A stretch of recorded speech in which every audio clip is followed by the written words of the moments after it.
my God, look at that. Yeah, maybe like, yeah.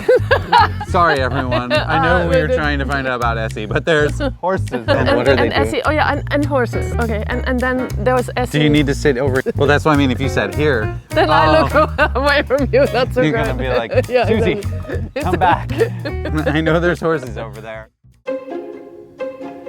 Essie is the energetic synthesis of structural embodiment. Our bodies is what we are here in this reality with, and yet a lot of times we really are not willing to work with, play with, and enjoy our bodies. We're often seeing them as a hindrance instead of really seeing them as the asset they are. So it's energetic synthesis. Talking about an energy kind of stops you from being aware that it's an energy. There is no definition. It's something that's fluid. It's something that changes, because so many times we want to do this structure and have things in a solid, concentrated way, I think. And Essie just blows all that away.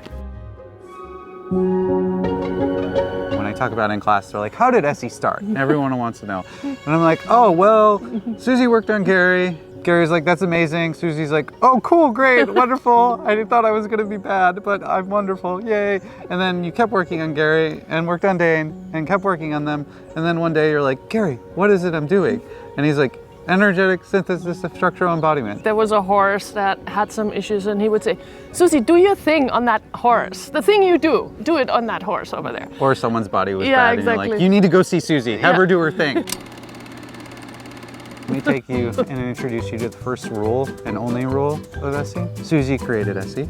Anything that goes on with Essie, you know, your Essie sessions, changes that happen in the Essie class, upsets that happen in the Essie class, even if Susie's not there, it's Susie's fault.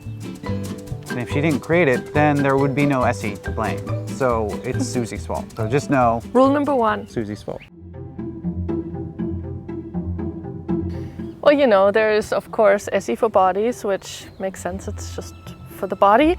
We have Essie on horses, which is called Essie Horse. You know, I love how in the beginning we were sort of like, what could we name these classes when we're putting the bodies of people and the body of horses together in the same class? Essie Extravaganza! Yeah! So you get 4 days of playing with both horses and people bodies. I think part of the reasons people enjoy horses so much is they invite you to a different possibility. When you see the horses receiving or changing their body from your very touch, you're kind of like, well, I would like that change. Or you can have the horse show you a different thing or show you a different energy, and then you can apply that too when you're working on bodies. And after that, you can even go on to Essie Essence, which the essence of Essie is in an advanced Essie class, really, where we are showing you more in depth how you can play with bodies.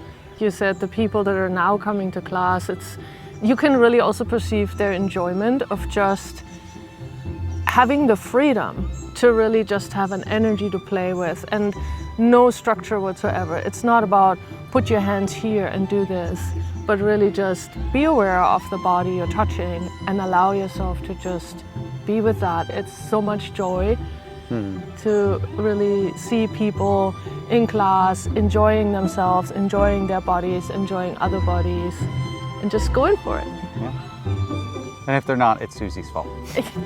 There you go.